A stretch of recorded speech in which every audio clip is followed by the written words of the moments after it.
Iran still is taking a very hard stance on its positions in this ongoing war during the ceasefire.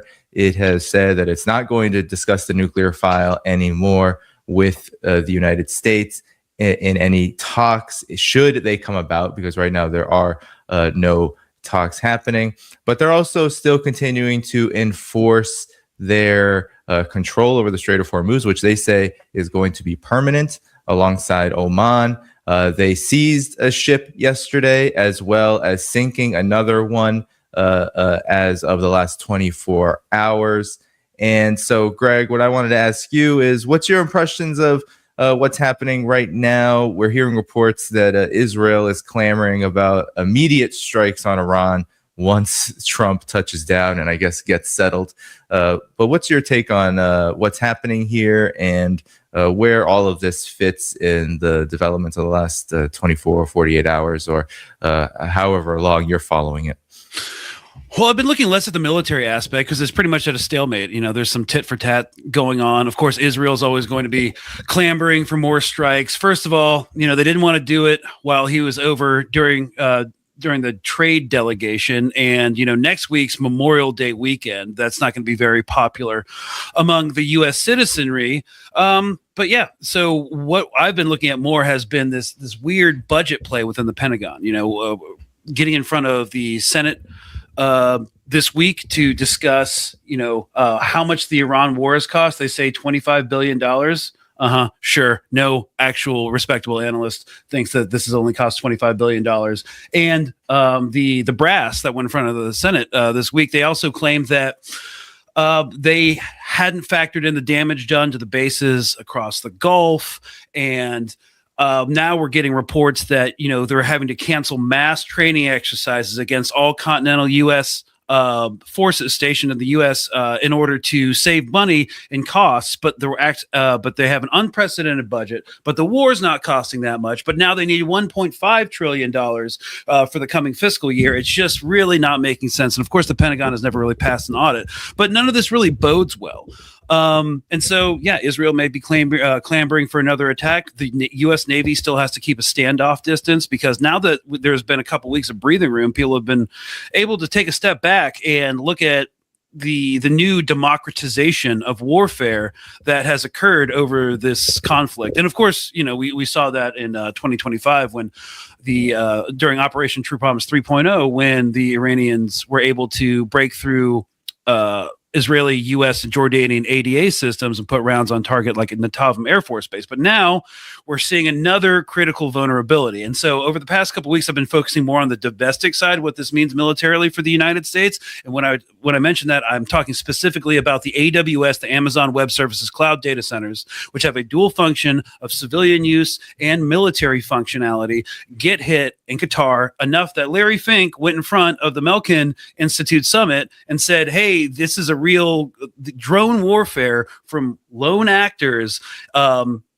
is a significant domestic terrorist threat, enough where a $3,000 drone could put out of commission a $5 billion data center.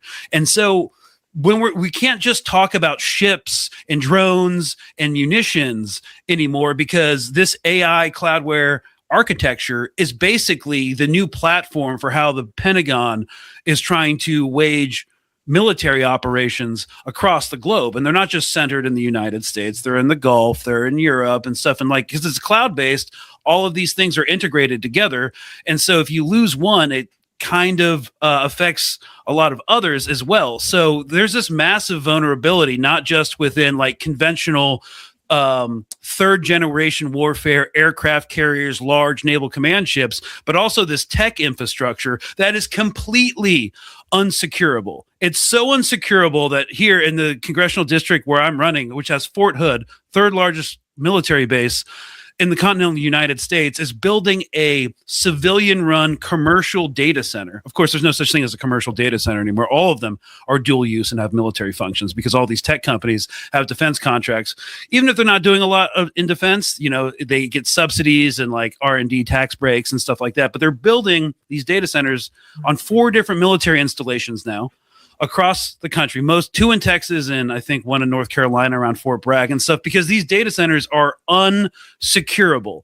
And even though they're civilian run and have commercial functions, they are absolutely vulnerable to, as Larry Fink was talking about, a $3,000 DJI drone, which can drop a munition in a critical place and shut the entire thing down for however long. So, yes, of course, Israel may attack again. Our ships are still not going to be able to engage the Iranian coastline safely. And we have a whole new vulnerability that we didn't even know we had before. And that's the AI warfighting architecture, as Pete Hegseth would call it. So no, there's not only have the talks gone nowhere and the off-ramp for the Trump administration to gracefully exit this conflict is gone. No, we've seen an escalation of more critical vulnerabilities than we ever knew before. And of course, theoretically, we always knew that they existed, but the extent to which they really undermine profits and investments in certain sectors it's just a completely full spectrum problem from a military and economic standpoint. So yeah, nothing improved. The trade mission, which looked more like an 1800s trade mission where the monarch and a bunch of capitalists and oligarchs go to plunder wealth from the Orient, it's completely reversed in this case. Right. Nothing is going well for the Trump administration at this point, including the Iran war, and I'm sure you'll get into the China stuff later. Yeah. Well, I think everything you just said, Greg, also demonstrates because Pete Hegseth, he's been this big champion of AI-powered military hardware and might, and a big vulnerability of that is that it's got to come from somewhere. This AI-powered tech has to come from somewhere. It's not, the cloud is still based somewhere. No, and I think that's one of the most distracting things when people talk about it. It's this nebulous cloud. It just exists in the ether or some sort of fantasy pocket dimension. No, it requires physical hardware to run it. And that's kind of why a lot of people, especially where I'm living in rural areas, they fundamentally on a material level do not understand why we're actually losing this and why the United States is so vulnerable. It's, as someone who's trying to do community work, it's actually really frustrating. But I think we also need to do more education about just very simple stuff. Hey, the cloud is not vapor, it's solids in the form of data centers and other infrastructure as well. Right. And if it's located in the Gulf, an Iranian drone or missile can definitely hit it. Elina, I wanted to, before I get your reaction, just show you the current state of Donald Trump and his administration when they're questioned, because there's a lot of questions about the war and, of course, the larger global situation that it fits in. But here he is on the Air Force One when he was asked about it. What's next? Is the threat of the bombing starting again? How realistic is that? I don't want to say that. I mean, I'd like to tell you. I'd like to say on a certain hour, a certain day, the bombing is going to start. I don't want to say that. I can only say that Iran, I can say this with very, very strong conviction, Iran will never have a nuclear weapon. Not going to happen. There's no chance. What would the use be of repeating the bombing? You did it for 38 days. Well, no, we did, and you did not get the political changes in Iran. No, I had a total military victory. But the fake news, guys like you write incorrectly. You're a fake guy, and guys like you write about it incorrectly. We had a total military victory. We knocked out their entire Navy. We knocked out their entire Air Force. So you get the picture, Elina. This is the the narrative right now. But what are you looking at? What's your assessment of the overall situation and the global implications? All right. So this is the situation the way I see it. Recently, there was a CIA report that was published, and obviously we've got insider information, and it was published through, Wall Street Journal, the New York Times, and they had actually concluded to the fact that apparently, according to the CIA report, Iran won't actually even be affected by the blockade. Not for at least another 3 to 4 months. And this was considered to be a conservative estimate. More so, the same report actually found that even with regards to the bombings, because if we're going to talk about the bombings that Israel stating that they want to start directly hitting Iran again. And then we obviously have Trump playing around with the concept of obviously, restarting the war in Iran. even with months worth of military sort of activity against Iran and direct hits against Iran, it was found around 90% of its Iran's military capacity, 75% of its military, missiles rather, vital ballistic missiles as well, is still intact. 90% of its capacity and underground storages are all basically been completely either rebuilt or fully functional again. So what are we looking at here? We're looking at the fact that after an extensive amount of operations against Iran, the amount of damage to Iran militarily has actually been rather weak. So the other angles behind this is the economic aspect. And obviously, again, according to that CIA report, you would need another 3 to 4 months on, and again, this is a minimum, to actually see any implications for the imperialist war in Iran, whether it's through the blockade or through direct military action.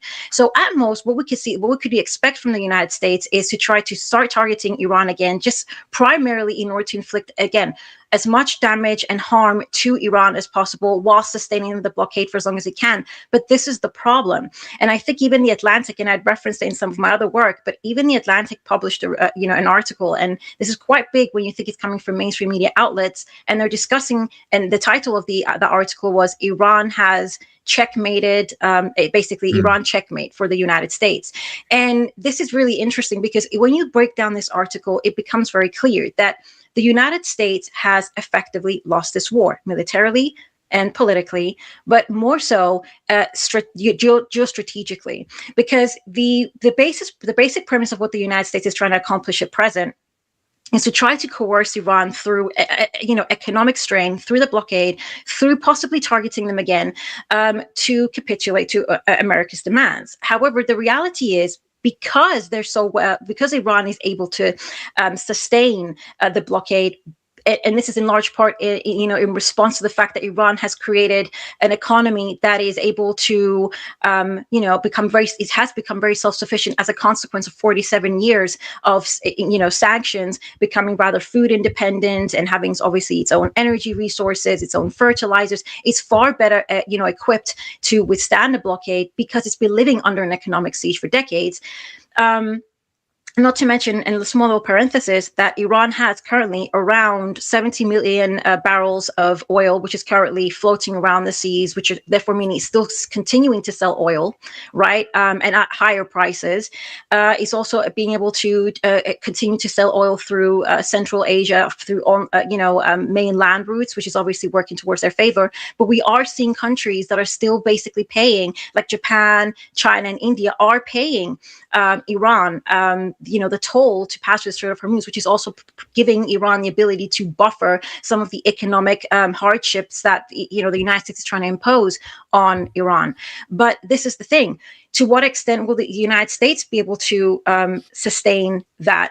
The answer is not very long, because the reality is that it's actually the U.S. allies, whether it's the GCC states or its allies in Southeast Asia, East Asia more broadly, the European Union, and itself that are far more economically vulnerable to the closing down of the Strait of Hormuz. And this creates a problem for the United States and how long it's able to actually continue this operation, which again, according to the CIA, requires at least 4 months to be able to succeed any capitulation from Iran. And that won't happen. So what we're looking at effectively is that Iran has been successful, and this is what, going back to the article as well that was published by The Atlantic, to completely change the geostrategic reality of the region. And it's done so by essentially asserting control over the Strait of Hormuz, stating that from now on, yes, Iran will have complete control, tolls will be paid, and when their demands are, we want sanctions lifted and also all military activity within the region, U.S. military activity within the region to essentially withdraw. This is something that the United States can no longer change. And had the United States not actually gone to war with Iran, had not pulled off this gamble, this wouldn't have actually occurred. So to quote what that article had actually said, and I would agree to this, the United States has effectively lost a very significant control within its own geostrategic ability to power project. It's lost essentially, the Strait of Hormuz, the control over a very important trade route, and with all that, it's also significantly weakened its own allies. And I think this is another aspect behind this, because when you're looking at the GCC states, for example, there was an interesting report that was published by the Council of Foreign Relations recently, and it was talking specifically about how the war in Iran has weakened the GCC states economically. It's seeing obviously its civilian infrastructure and energy infrastructure significantly damaged, in some countries more so than others. And now what they're looking at when it comes to the GCC states is probably all that wealth that they were planning to invest, for example, in the United States in order to build the data centers that Greg was referencing just now, and all that infrastructure that the United States is trying to push forward aggressively, even though it actually doesn't have the industrial capacity to do so, but is trying to do so to compete with China. All that money, all that fund, a lot of that funds, not all of them, but a substantial amount is now going to be refunded back locally into the States, which means less money into the data centers that the United States is trying to build and all the infrastructure that it needs in order to establish their goal of building an additional 1,500 data centers in the next year. And this is a problem. This is a problem for the United States because, and as the report states there, that this, from the Council of Foreign Relations, this creates a problem because we've already seen in the last year that due to a limited amount, not enough funds going into building the infrastructure and the need for the injection of external capital, especially from the GCC states, that could actually mean, and this is what the report had found, that a lot of these tech companies and that are focused on building this infrastructure in the US will now have to rely more on debt, therefore actually creating more causing investors to lose confidence, which could risk the entire tech-heavy equity market of the US, and that is a problem for the US. So we're seeing how, to conclude on this point, at most, the United States is going to try to exert a bit more pressure on Iran by bombing them some more. But even then, by their own intelligence reports, it's not going to bring about the kind of economic strangulation that the United States is hoping to impose on Iran to cause them to capitulate. So this is a lost war that at this point, the United States simply just can't, seem to pull away from, because it will be a defeat from whatever angle you look at it. Yeah, and I believe you're referencing in the Atlantic. That article was written by Robert Kagan, maybe real OG neocon. Yeah, maybe the OG, maybe the Tony Soprano of neocons. He the 21st, the Project for a New American Century. That was his co-founded with Bill Kristol, their brainchild of neoconservatism. And Greg, you often talk about your history, with the war on terror, war of terror, how you kind of got into analysis. Yeah, how you got into analysis and community work and all of that because of this anti-war work. But when Elina was talking, it made me think about these remarks about the war that Trump just gave to Sean Hannity post-China trip, and they strike me as this quote. This is breaking right now. Yeah. Well, this happened probably within the last 12 hours. Okay. It reminded me of the Kissinger quote everyone talks about, where it's to be an enemy, to be a friend of the United States, or the United States, is fatal. Here is what Trump said about why the United States is at war with Iran. We don't need it at all. We don't need it at all. We don't need it at all. Fair enough. So, I mean, you could make the case, why are we even? We're doing it to help Israel and to help Saudi Arabia and to help Qatar and UAE and, Kuwait and other countries, Bahrain. it also helps China. We're actually, I told them today, I said, we're helping you, and we're helping you in another way. So anyway, it's all about, and a lot of people have argued that this war has been all about Israel, but Donald Trump is saying he's helping the entire region. This was a benevolent action on the United States to help them with Iran, but the results, as Elina just stated, are quite damning. But your thoughts on this? Specifically, we went to war. We began this war solely for Israeli interests. Yeah. Oh no. Well, to Trump's comments, but that's what there's a narrative that argues this, and Donald Trump here is saying, no, we were here to help Israel and all of the Gulf states, the entire region, with Iran. Yeah, I mean, I guess you could frame it that way. A lot of these Gulf states and like authoritarian monarchies are lockstep with Israel. Israel and them have same security interests, foreign policy objectives, in similar spheres of influence. And, the people might not like the Israeli government or the Zionist ideology. But then again, since the Arab Spring, all of the Israel's big insurance policy throughout the Gulf has been to export spyware and security apparatus and intelligence sharing with all of these like-minded monarchical governments. But like to say that we went to war strictly for them or for Israeli interests is absolutely kind of naive. This is kind of a reversal of the language of the global war on terror, whereas like America is the world police. So now we have to coalition build, right? We have to like bring in NATO into Iraq. We had to have soldiers from the Czech Republic and Mongolia to come here to build a global consensus for this illegal, unjust, completely immoral war that we're fighting or occupation that we're sustaining in Iraq. So we used to do like coalition building. And then, we even saw the last vestiges of this with Operation Prosperity Guardian. Prosperity Guardian. Yeah, it's where the Joint Naval Task Force between the United States and a bunch of European countries tried to reopen the Gulf of Aden after the Houthis began attacking shipping in solidarity with Gaza.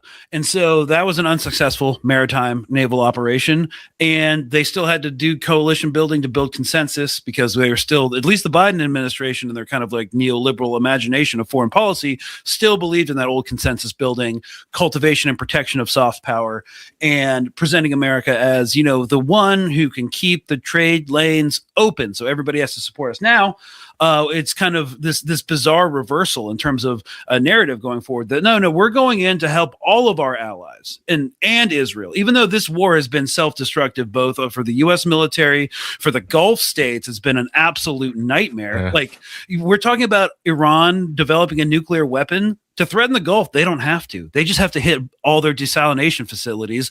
All the elites will flee, and their indentured labor force will like die of dehydration or something crazy. So it's an absolutely absurd statement from like it's like multifaceted absurdity going forward, that like this war was to help anybody else except for like the transnational like capitalist class, associated a lot with American and Israeli interests, but also these sub-imperial states.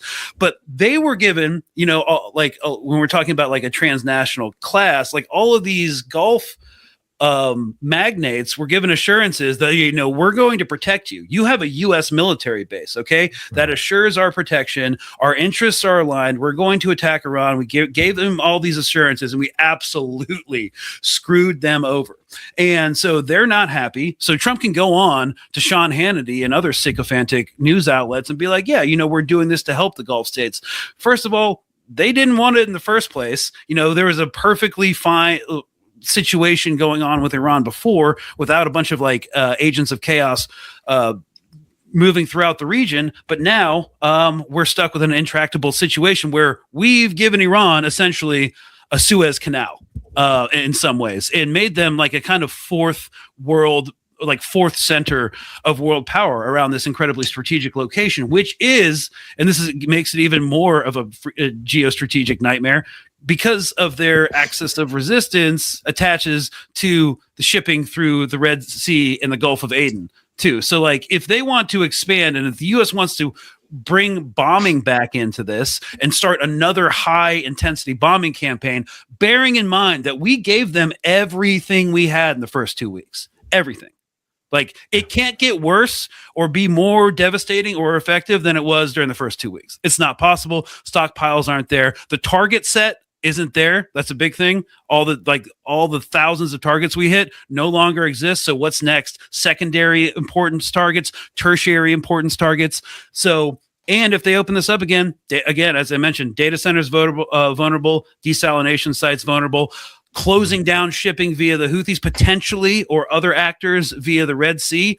There's no way that resuming this conflict ends in a way that's more strategically advantageous to the United States or Israel or the Gulf states. It's an absolutely absurd thing to say in an interview, but of course he's not accountable to his base for anything he says.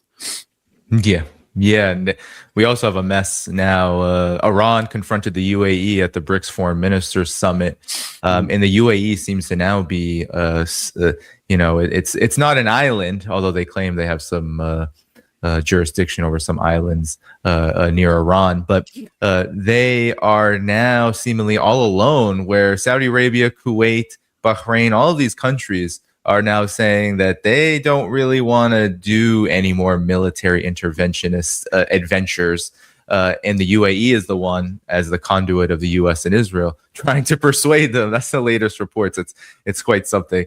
But Elina, sorry, Greg, did you want to say something? Just want to say too, like another thing that I don't hear a lot of people talking about, the old like post World War II guarantees of a SOFA agreement, a status of forces agreement, where the U.S. would sign a contract to open up a military base in a country, and it would give them like strategic or political or diplomatic leverage over their neighbors or competitors and stuff. That era is coming to an end, and we're not just seeing I don't think we're just going to see requests in the Sahel region or demands in the Sahel region or West Asia for the shutting down of U.S. military bases, but it's going to become over the next few years more and more of a rapid thing. Because like what now is the benefit of having U.S. imperial presence in your home country? Of course, this is not going to go away overnight, but like over the next decade, I think we're going to see a massive, massive drawdown of U.S.